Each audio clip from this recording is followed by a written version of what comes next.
90% of PriceLabs users are not using PriceLabs' most powerful features. That's one of you. Keep listening because I'm going to walk you through my favorite features and how to use them. Get paid for your pad.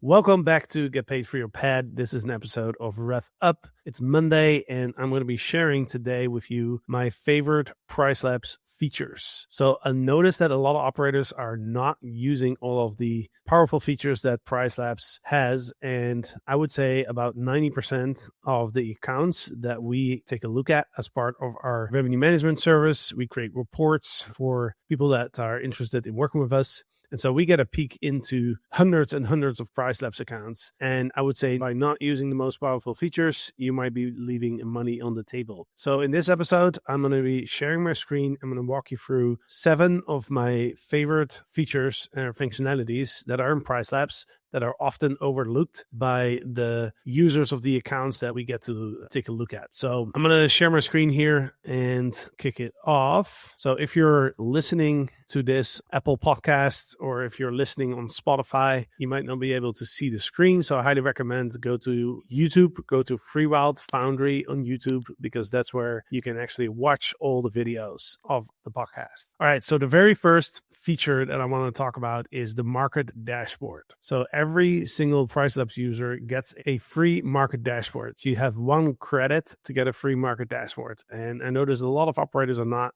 leveraging that. They're not using that free credit. If you want to have more than 1 market dashboard, then you're going to be paying anywhere from like $9.99 to $39.99 per month, depending on how many listings you have in your market dashboard. But market dashboards are very useful. And so I highly recommend that everyone should have at least 1 market dashboard set up. Again, because everyone gets a free credit, so you might as well use it. It doesn't cost you any money. So I'm going to walk you through like the most or my favorite parts of the market dashboard. There's a lot of information in this dashboard about your market. So I have our market here, Idlewild, pulled up. You can see some high level KPIs. You can see a map of all the listings in the market on the little circles here to even like pull up listings and actually look at individual Airbnbs. So if I zoom in a little bit, I can see here every single unit. I can see high level stats about the unit. I can also click through and look at the Airbnb listing. So this is very useful for your market research. Below that, we also have a list of all the listings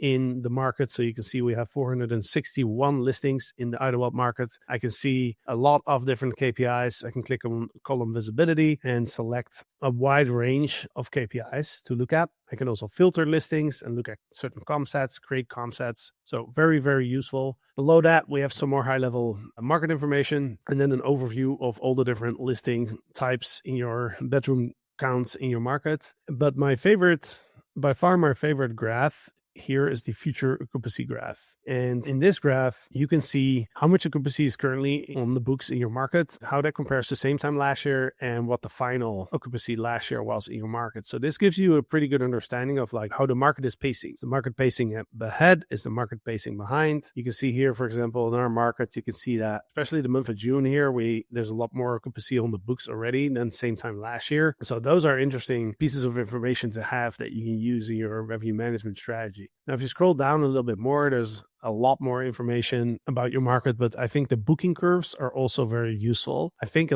not very many operators use these booking curves. They're a little bit harder to understand. But for example, here on the occupancy graph, you can get an idea of how occupancy is filling up for the current month compared to previous months. So for example, we are currently in February and we have just a few days left in the month. And so we can see here that February right now in our market has 48% occupancy, and January, same time, So when we were in January, a few days before the end of the month, it was at 46. So we can see that February is pacing a little bit ahead of January, which is good information to know. We can also look at future months. For example, March, we are seeing that right now we're 33 days out until the end of March. When we were 33 days out to the end of January, we had 28% occupancy in the market, February 29 and March 21. So that tells us that March is filling up not as fast as January and February were filling up, right? So March is pacing behind January and February. Now, you can also look at these booking curves in terms of revenue, in terms of RevPAR. You can look at ADR, how the ADR is developing over time. So a lot of interesting information. And so market dashboard, that's my first tip. If you're not leveraging market dashboards, go ahead, look in your PriceLabs. If you click on market research, you should, if you don't have any set up, you should have a free credit. And then you can just click on add new dashboard, and then you can set up a dashboard for your market.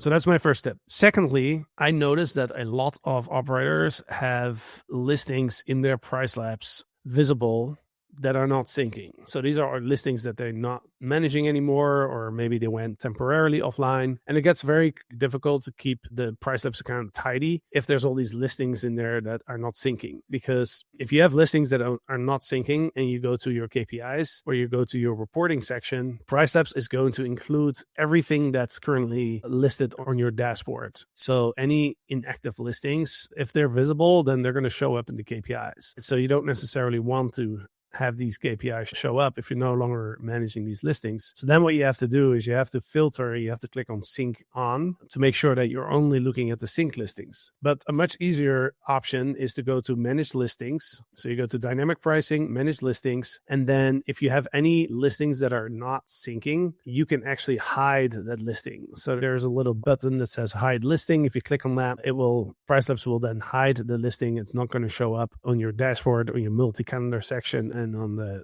KPI section and the report section. Okay, so in my case, the listings are all syncing, so I'm not able to hide them. But I highly recommend either hide or delete listings that you no longer need. If you still have them in your PMS and they're inactive, you can always pull the info back into PriceLabs from your PMS, right? So even if you delete the listing and later, let's say a year later, you want to start managing this listing again, if it's still active in your PMS, you could still pull it back into PriceLabs without losing any data. So that's my second tip. Number 3 is using the combined listings functionality. Now, this only is relevant if you have any multi-unit or master unit setup. So let's say you have a duplex where you rent out the entire house and you also rent out the individual floors. Then what I recommend you do is you combine the KPIs. And what that does is, so for example, we have 4 cabins, but we also rent out Freewyld village as a whole. And so when somebody rents our total village, the revenue that generates and all the other KPIs relevant to that stay are going to be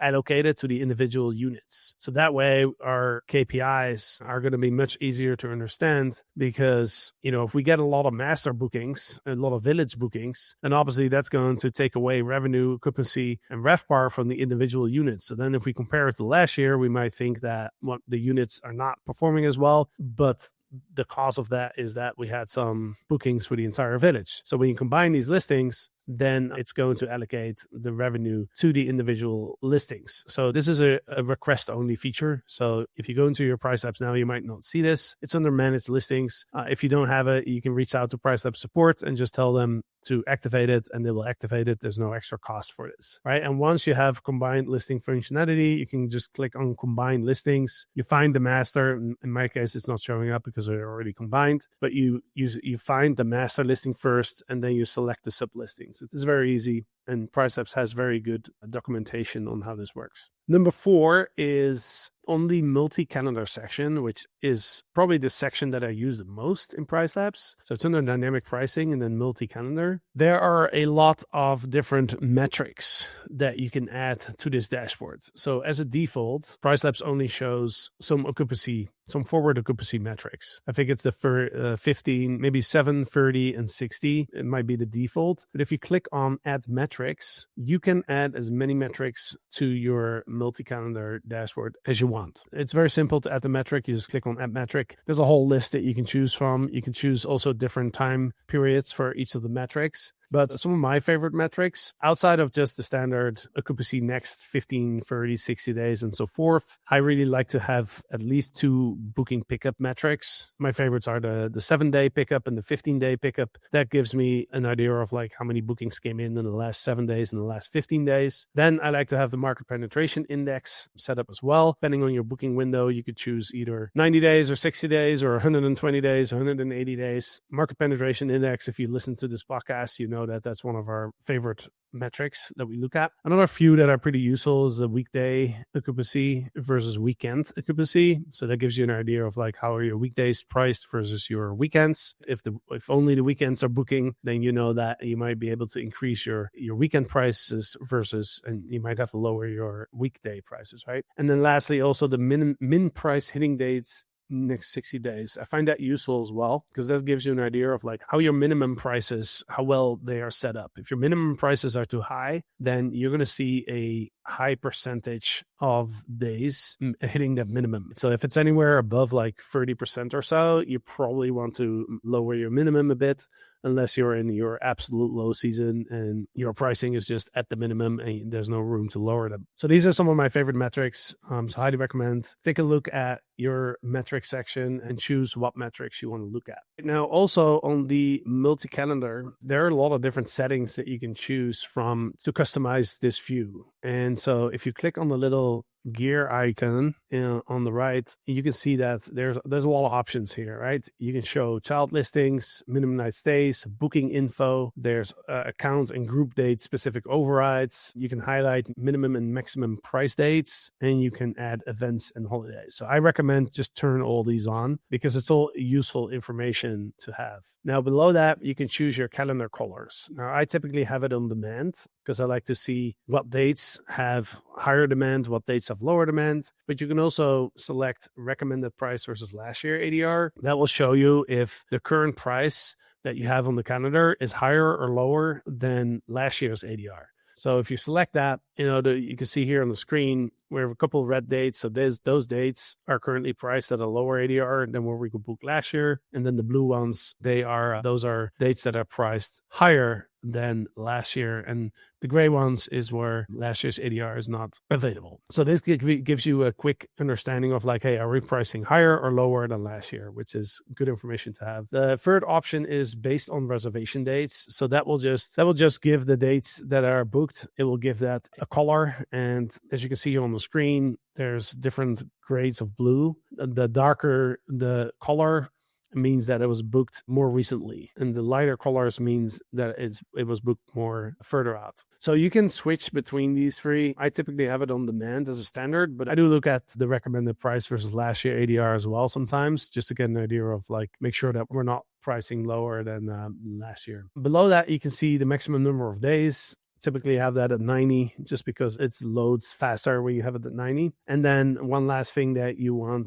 can select is high contrast color mode. So if you don't like the green and the blue, you can select that, and then it will turn the colors into yellow, orange, and green. So it stands out a little bit more. So some people prefer that. So yeah, make sure you go through all these calendar settings and select all the information. That will really help you understand your pricing and give you a lot of information that you might use to change your prices. Next up is the neighborhood graph or neighborhood dashboard. This is one of my favorite dashboards or favorite views that PriceLabs offers. So if you go to one of your listings on the multi-calendar, you click on the three little dots, there's an option that says neighborhood data, and there's other ways to get here, but this is usually how I navigate to it. Now on the neighborhood data graph, there's a lot of information on there. So I won't go through everything because I could do an entire podcast about this view, which maybe I will in the future. But what I wanted to point out on this neighborhood graph is that there's a lot of information that you can select here. And I've noticed that a lot of operators are not using all this information. So there's a button here that says chart options. That will define what information you're going to see on the two main parts of this view, which is the future prices and occupancy. There's two sections, the future prices and the future occupancy, which are both very useful to look at. So if you click on the chart options, you can choose aggregation, either daily or monthly. I typically have it on daily. And then below that, you can select events and holidays. And you can also select future price options, my upcoming bookings, last year bookings, same time last year bookings. There's a little drop-down menu that will give you some more options. You can look at market booked price, which is very useful. And you can also look at price with default customization and price evolution. So I typically have those turned off because otherwise the graph, it just a lot of information to show. So if I want to look at it, I'll select it. But as a default, I have those turned off. What I do have turned on is last year's data and pickup for the occupancy options, because that's really important information to have. So first of all, I would say make sure you use this neighborhood data view because I think a lot of people are not using it. It's very, very useful. You can see exactly how your unit is priced versus the Compset, which I'll talk about in a second on how to select the right Compsets. You can see your upcoming bookings. You can see the ADR. You can see last year's bookings. You can see last year's same time bookings. So there's a lot of very useful information. You can also look at pacing for this particular unit compared to the market. So very, very important graphs. And you definitely want to make sure you have selected the right information that you want to look at. Now, also, I want to talk a little bit about the Compsets, right? So for every unit,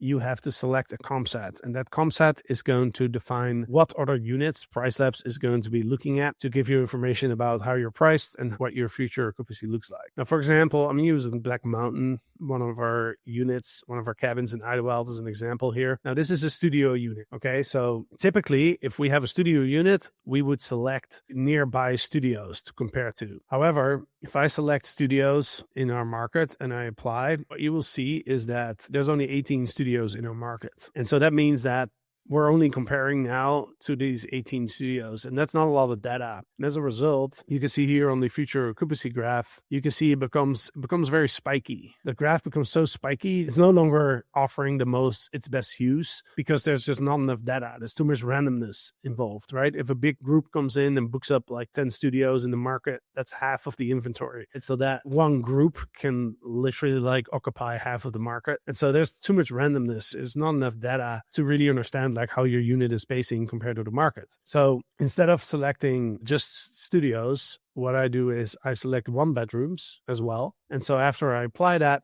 you can see that now the future occupancy graph is going to look a lot more insightful because there's a lot more data. It's not going to be as spiky. It's much more smooth. When you scroll down, you can see that now we're comparing to 72 1-bedrooms and 18 studios. Now, studios, especially our studio, is pretty comparable to a 1-bedroom. So it's not a challenge that we're comparing to, a unit type that's slightly different, because in the end of the day, what matters to us most is future occupancy. And, because 1-bedrooms are very similar to studio units, it's totally fine to combine those. Obviously, if you have let's say a 5-bedroom, then you don't want to compare it to 1-bedrooms because the booking window for a 5-bedroom is very different to the booking window for a 1-bedroom. So then you're going to be looking at data that's just not relevant to your unit. Now, next up is, instead of creating the Compset based on nearby listings, you can also create a Compset in your market dashboard. So if you feel like your unit is very unique and it doesn't compare well to nearby units,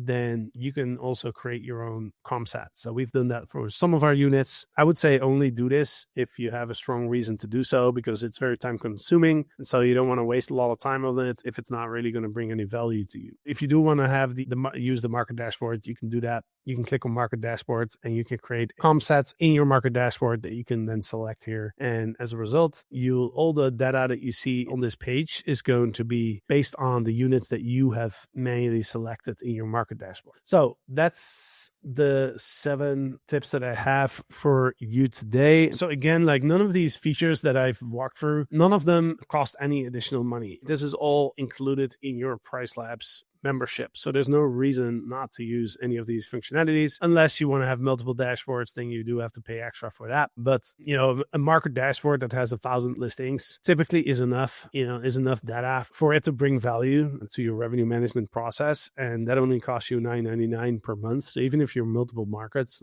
might make sense to set up a market dashboard for each of your markets. Now, I will say that in the neighborhood data graph section, you will find a lot of the information that you need to drive your pricing decisions. So the market dashboard, technically, you don't need it to drive a good strategy, but it does offer additional information. It's also very useful if you're looking to expand into different markets. You can create a market dashboard for any market in the world. And so it's very useful if you want to expand into a different market, or if you're researching certain potential properties that are slightly outside of your market, maybe they're in a different neighborhood, then it's very useful to set up a market dashboard for that. So with that said, that's it for today's podcast. Of course, if you're interested in revenue management, in our revenue management service, you can go to freewildfoundry.com/report, and we will generate a free report for you. We'll point out where opportunities are for you to improve. If you are currently doing a great job at your revenue management and we see very little upside, then we'll let you know as well. We'll let you know where you can fine tune, and then we would just recommend that you continue doing what you're doing. If we see a lot of upside, then we'll recommend to you that you work with a professional, but that could be an in-house person or that could be another company, but we'll give you our best feedback. We'll show you how you can work with us as well. We currently have over 60 clients already. We're growing pretty fast, and we're managing now, I think, $140 million